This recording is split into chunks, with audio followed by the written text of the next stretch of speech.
लेकिन प्रैक्टिकल में हम ऐसा क्या करें जिससे हमको पढ़ते ही याद हो जाए। 20 बार 30 बार रटना नहीं पड़े, कॉपी लेके दिन भर घूमना नहीं पड़े, 17 बार सॉल्यूशन सॉल्व नहीं करने पड़े, एक बार में ही फिट बैठ जाए दिमाग में।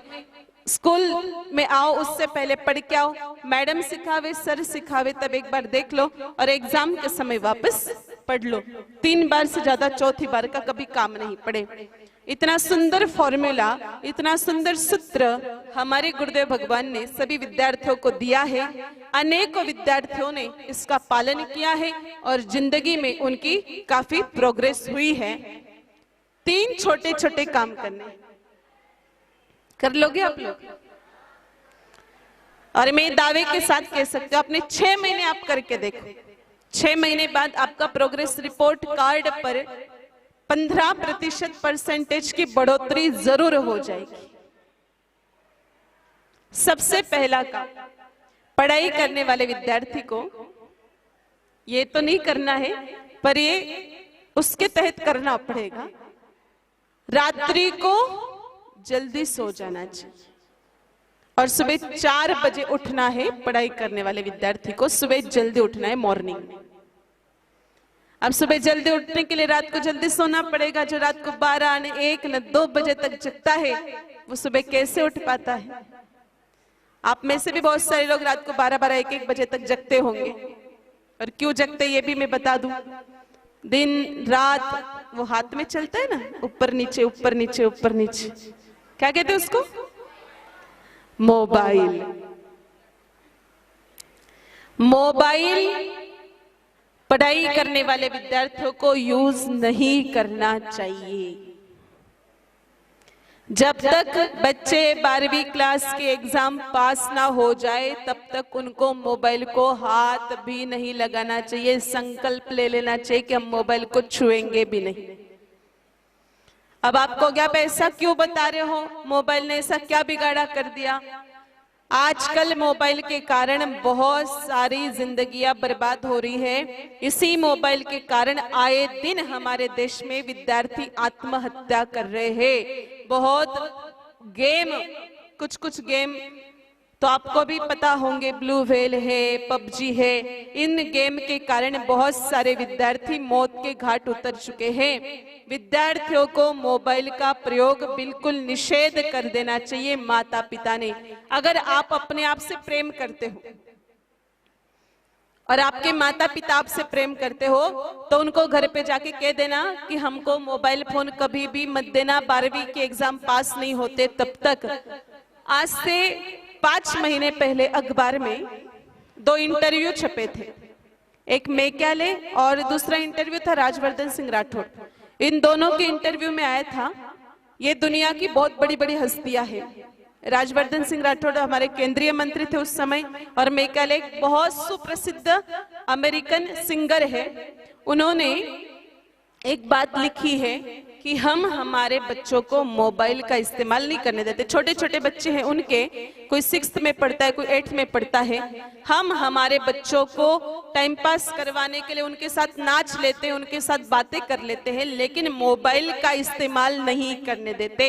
बच्चों, मोबाइल को बहुत ही अधिक यूज नहीं करना चाहिए। मोबाइल का अधिक इस्तेमाल करने से मोबाइल फोबिया नाम की बीमारी होती है जो मानसिक हम पर असर छोड़ती है और दिमाग का संतुलन खो देती है। इसलिए मोबाइल को हाथ नहीं लगाना चाहिए।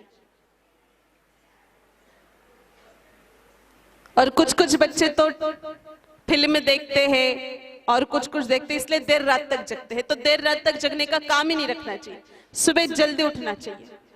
और तीसरी बात, कुछ बच्चे देर रात तक इसलिए जगते क्योंकि रात भर पढ़ाई करते। ऐसा नहीं कि सभी मोबाइल ही खेलते, कुछ पढ़ाई भी करते।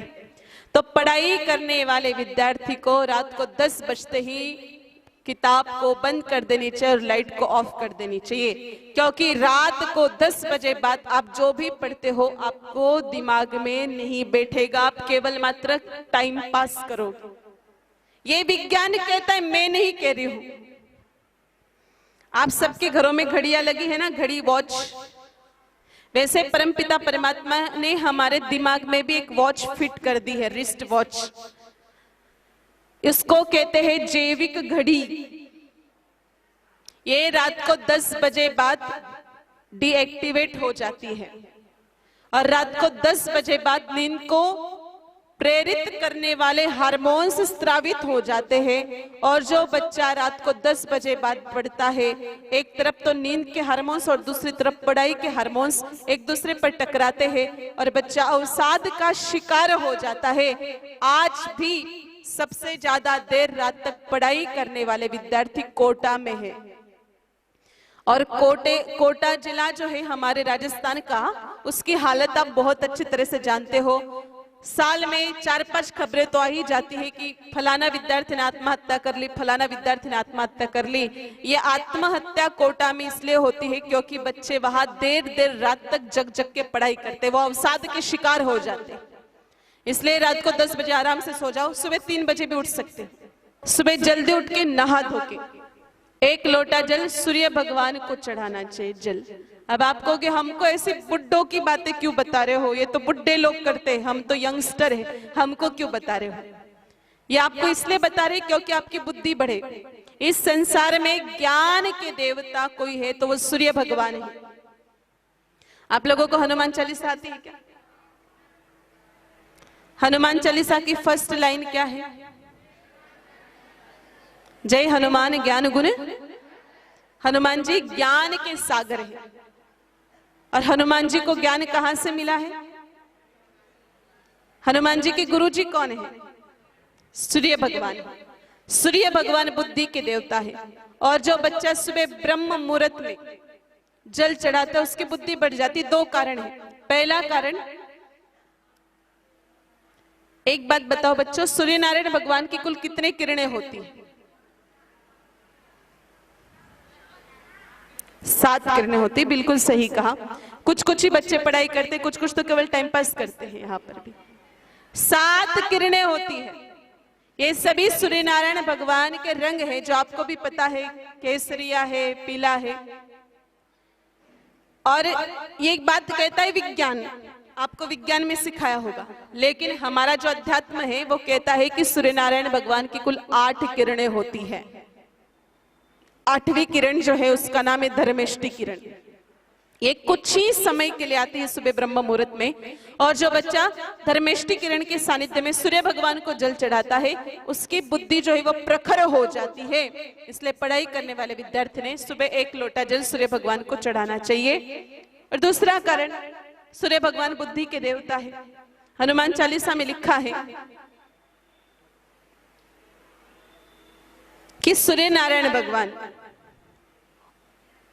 ऊपर गए हनुमान जी और सूर्य भगवान को ग्रहण किया। लील्यो ताहि मधुर फल जानू, बहुत ऊंचाई पर जाके उन्होंने सूर्य भगवान को ग्रहण किया। इसका अर्थ है कि उन्होंने सूर्य भगवान को गुरु बनाया था। इस धरती पर जो भी है बच्चों वो सूर्य भगवान की देन है। एक बात बताओ, सबसे ज्यादा विटामिन डी कौन सी सब्जी में होता है?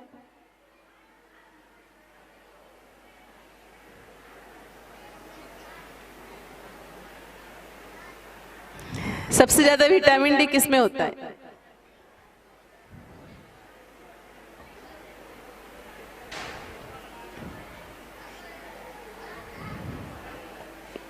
पढ़े नहीं हो, बस टाइम पास करते हो, भैंसों का दूध पीते हो, स्कूल में ध्यान नहीं देते हो। विटामिन डी सब्जी में नहीं होता है, सूर्य भगवान के प्रकाश में होता है। अब बताओ, हम बैठे पोखरण में, सूर्य नारायण भगवान है इतने ऊंचाई पर, तो यहाँ पर कैसे आ रहा है ये विटामिन डी? ये ऊपर से तो आ रहा है ना मामला, इसलिए ज्ञान भी ऊपर से आएगा, चिंता मत करना।